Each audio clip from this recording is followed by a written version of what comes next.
Up first, we have Dr. Mitch Pryor, a research professor in the Walker Department of Engineering.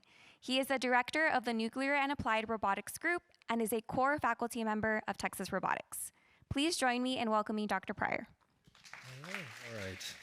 Well, since you gave the nice introduction on who I am, I'm going to move very quickly and just remind everybody kind of what the Nuclear and Applied Robotics Group does. We're one of the 17 groups that work in Anahis.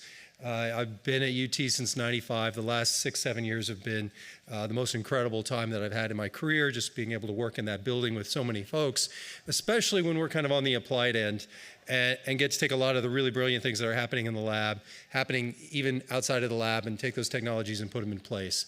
A lot of the hazardous environments we work in have been nuclear related. We've done a lot of work with glove box manufacturing, contact tasks in there, handling special nuclear material. A lot of work in survey, which has led to a lot of work in navigation, both indoors and outdoors. We've discovered with a lot of our survey systems that is most effectively completed by a team of robots, a heterogeneous team of robots. So on the right, you see everything from mini bots to multiple quadrupeds to customized alpha radiation survey robots with trailers on the front end. A lot of scan and plan. So when you're surveying, if you want to affect a repair, how do you interact with that environment, particularly if it's very complicated, offshore oil platforms, aircraft, things like that.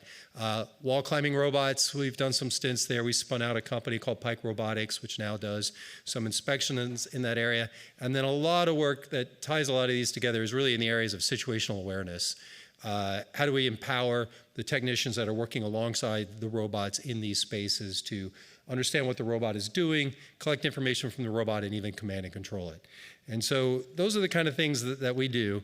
And some of the things that are kind of informing where we're going, really related towards that lifelong adaptation, is the fact that obviously the Army got into autonomous vehicles and then spent a lot of money, millions, to develop a RCV, like a robotic combat vehicle. They ended up slowly rising in cost over time until when the program was canceled, they were going to be $3 million a unit. Part of the reason why this cost came up was because they kept adding items to it until it became kind of a Swiss Army knife from hell kind of problem that was going on. And then when more recent events have allowed people to know maybe how these things are really going to be used, which of course now has us thinking a lot more about expendable or attritable systems, not just for the military, but in lots of different applications. And whether this is drones or ground drones or delivery systems, all of that is kind of on the table to get the maximum effort out there and not worry too much if you lose something. Losing a $2,000 robot is not near as painful as a $3 million system. And this is certainly not unique to the Army. Fukushima is a great example of how we respond to some really tragic events, but scores of robots have gone into this facility to do hundreds of missions. Each robot is carefully designed to do its particular one little mission. Robots die. Robots themselves become contaminated waste. Robots, even if we think that they're general use, end up going in to do one thing, if that's to count get a Geiger counter in the control room like that.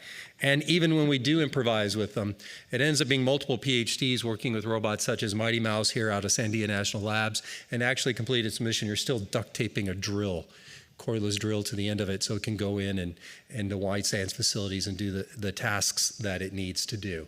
So these lessons from these kinds of observations have kind of informed how we're trying to go forward, how we're trying to balance not making a robot that looks like this, which is the one that can do everything it can, but recognize that our tool drawers still look like this, and part of the reason they look like this is because individual tools can be replaced and they can be used in that. And so we're really trying to get our robots to be more like this. A lifelong adaptation means that a robot that can use any tool at any time to do any task, and we will not be throwing that robot out and building a new robot from scratch because a new mission comes along. We really need to rethink our perspective in robotics to adapt to that.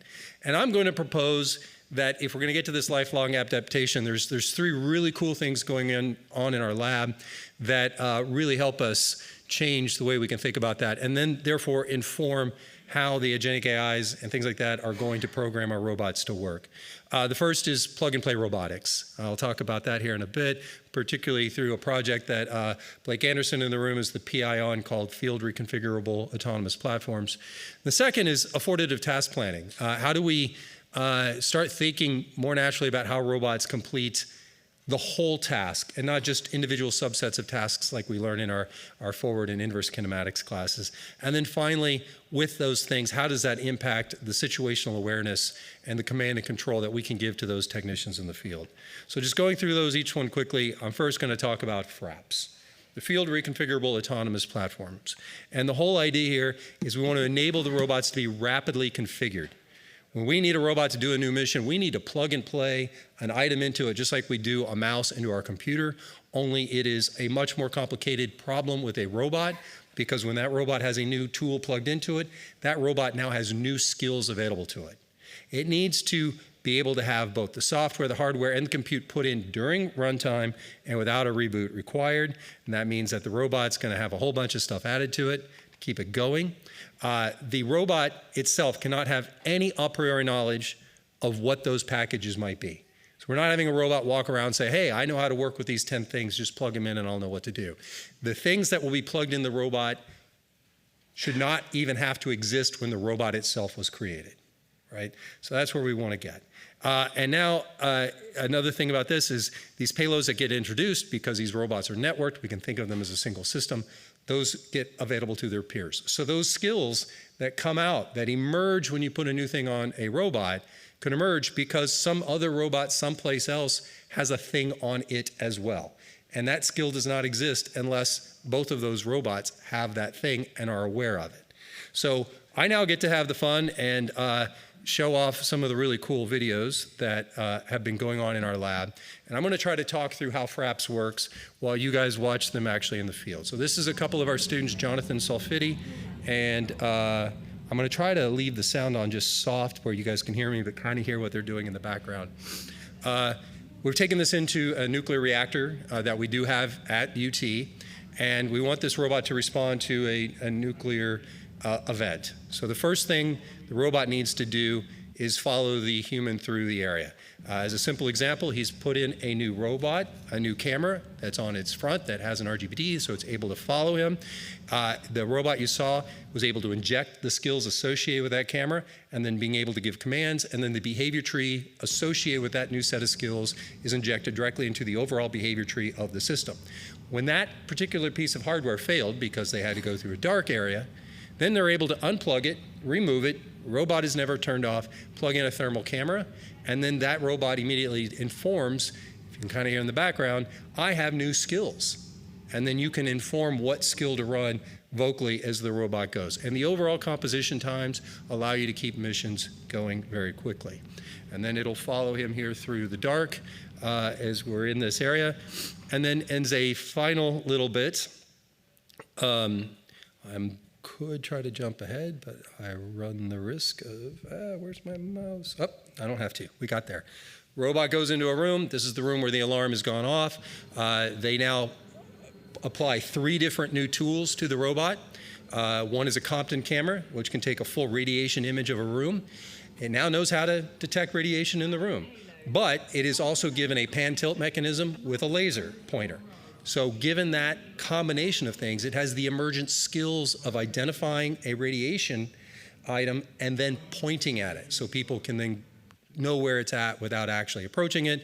And then the robot actually goes, picks up a shield and puts it over the top of the contamination. All of this is done with a standard quadruped robot that we can buy, and then we add value-add packages that can be added at runtime.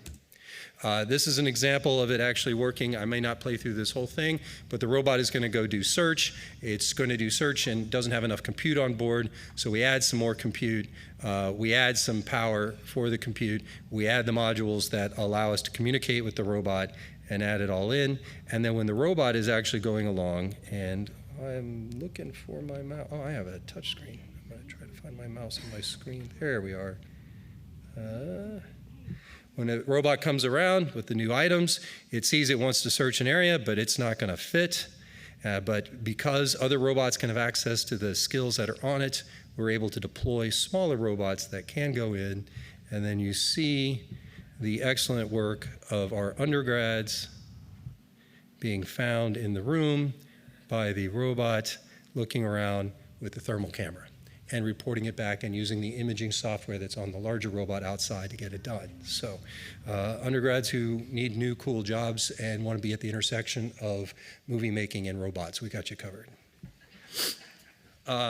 In these areas, the things that we're working about now is that the software that these folks have put together really enables some new capabilities around the area of coming up with what system compositions should be put together to work. We can try to make that more autonomous. We've become enamored with an area of math called category theory to help us to formalize that. And then, of course, when you put new things together, actually writing those skills, if you have those sub-behaviors, can we actually develop the agentic agents to generate these new skills automatically? So this FRAPS software enables some really advanced capabilities and provides really nice guidelines and framework upon which to build new and exciting AI applications.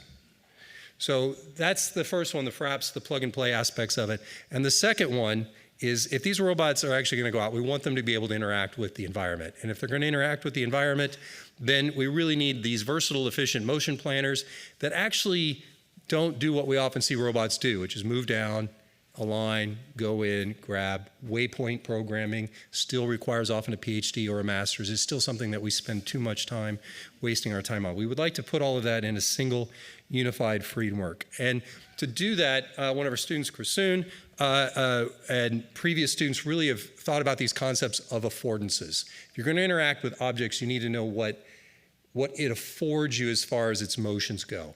And this goes back to Gibson in the 1960s.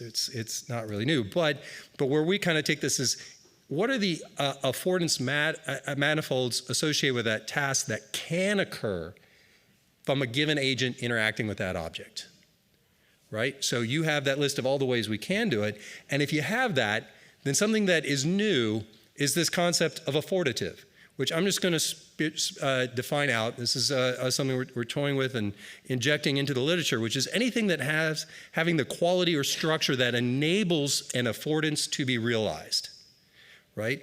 And that enabling or facilitating aspect of a situation that makes the interaction attainable. So is it possible with what we have? And so the affordative natures of your gripper might change. Like you obviously have a different way that you grasp a cup when you are picking it up to take a sip of coffee or to put it in the dishwasher or clean it, or even when you reach in a different way to pull it out of a cupboard where a bunch of other stuff is. And when you do that and you start to think about that, then the way this really comes out mathematically, and this will be the closest I get to an equation in this whole thing, is you have some affordance that is modeled as a screw. Which is the most general way to model the affordance of an object. And then you have the affordative grasp pose on that manifold, and you can recognize how affordative it is within the whole task. And you combine that with a closed chain, high-speed inverse kinematic solver, also done by Krisoon. And for those of you who know robots, I'm hoping you kind of recognize that what you are seeing is a task plan that is whole body and comprehensive all the way from approach through the grasp and back out and when it departs. And if you compare that to a lot of the other videos you might see where those are broken up into the finite subtasks almost as discrete elements, and here it is able to much more intuitively interact with the environment and do these tasks all the way down to and including the timing of closing of the gripper so that it is able to immediately start opening the cabinet when we get there. And the thing you should always look at when you're looking at robotics demos is look at whether you're looking at something at 1x, 2x, or 3x down here. And for a 1x video, I'm very proud of what we've done in this area and our ability to create the different affordative grasps. You know, here's one that is recognizing that a simple push is affordative enough to close a drawer, and therefore it simplifies the task plan and capabilities that are kind of moving on there. So we're excited to integrate that into our overall system because it enables us to interact with more objects in more ways that are more intuitive. And then finally, if these robots are out there, I want to talk just quickly about our ability to, how am I doing time-wise? I'm doing okay. I want to talk about the fact that we need to empower people to interact, understand what's going on with the robot, and even command it to do new things. I was a little scared the first time I got in a Waymo, but what actually calmed me when I drove around in it was the fact that it had a whole bunch of screens telling me everything that the robot saw. And when the skateboarder jumped out in front of the car on the service road of 183, the fact that I could look down at the screen and see that the robot saw it was huge, right? And so we take that to a logical conclusion here, and we do a lot with augmented reality because we really want the field environments to work, but nothing says that this has to be augmented reality. It can be any screens. We want it to work with multiple robots, and we want to create that possibility to get that information out of the robot and intuitively into the human being. Here is a very simple example where a robot is going in and performing an alpha survey. Alpha radiation, you have to be within a quarter inch of it to detect, so the sensor has to be held very close to the ground. Here the robot has reported back that it found some radiation, and now someone entering the room would not know where that radiation is, but you can drop down this little task. You can click on the robot, standard NATO iconography, see how much battery power left, what its command was, who's commanding it, e-stop, high-level command the robot, low-level bring up a joystick, and you can see its results. And here you can see over in the back corner that there is a hot spot, and you can easily see where to pick up. This is a step performance improvement over the way surveys are currently done at the funding agent Los Alamos. We wanted to be able to work with multiple robots in multiple areas. We adapted some work out of Jody Biswas's group. He created a system called RoboFleet that let us work with scores of robots at the same time. So you can walk around, see your other team members, bring up the different robots, bring up their cameras, command the different robots, and do all of that. All of this is going through, if you're familiar with ATAC, the Android Team Awareness Kit, which has an open source version called CivTAC. So we use their standard messaging services, so we're able to integrate this with most Department Health and Human Service capabilities that are out there and tell the robot how to do a lot of different things. And of course, we want to be able to command and control. This is a new spin-off out of our group called Cacti Industries. They filmed some demos with an obvious customer in mind, but with even simple gestures, they're able to look up and see everything we saw in the previous videos. With deictic gestures, they can tell the drones to fly up. You can dictate that a particular drone moves in a certain direction. You can give them circles. You can point them to targets. You can see what's coming out of their camera. And you can do all of this, even if the robot's not in sight, because the actual gesture recognition is coming from the headset you are wearing, looking at your own hands.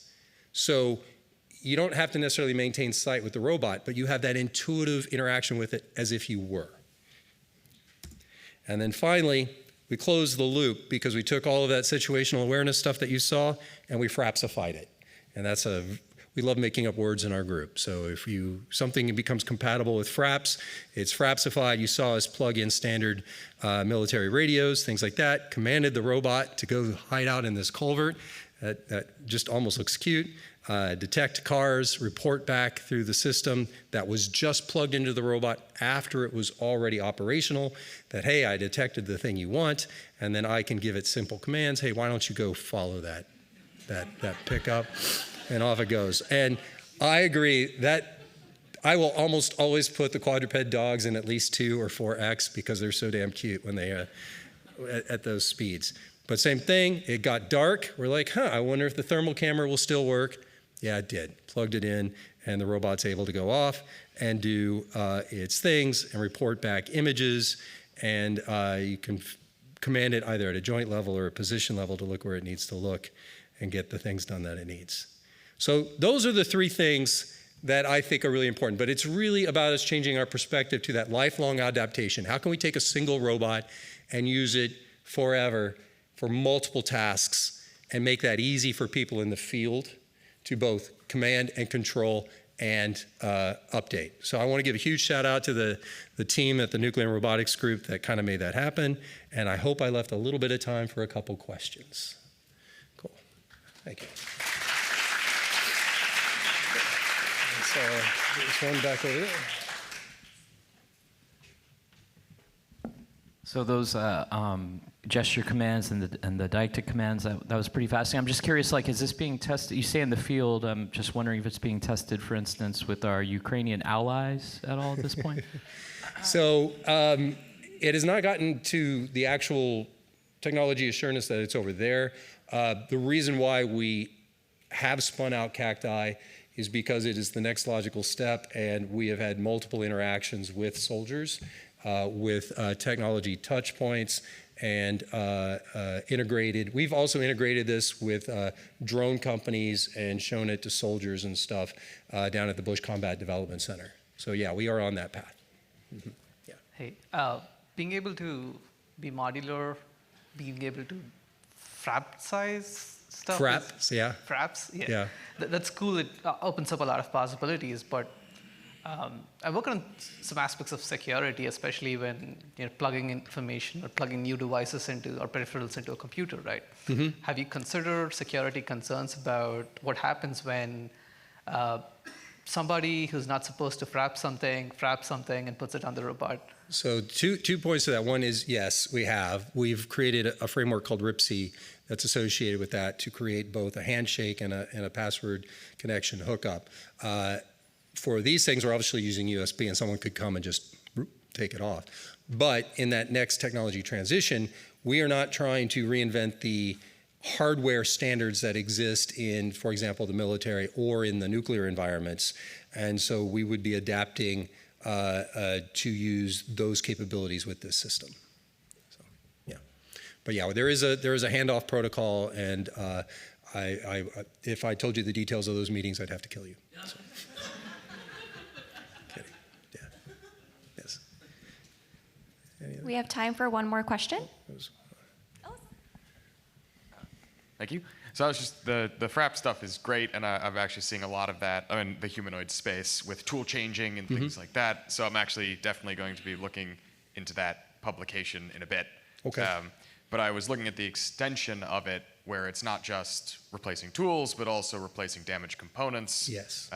Wheels, legs, whatever. So I was just curious what the next fraps thing was for your crew. With that in mind, I suppose. So we've been mostly involved on peripherals, but the idea that you could upgrade components if they are in the standard fraps, what's the word? I'm trying to say the word manuscript, but ecosystem, then yes. So then that kind of standardization could exist. The other thing we really like about it from that point of view is if there's a fraps protocol for that, and you have a new joint that you want to put in, and there's some IP associated with it, hopefully we can help address that kind of issue, because there's a real tension between IP protection and open source, and if fraps help solve that in the same way that you can plug proprietary things into your computer and have them still function together, that would be huge.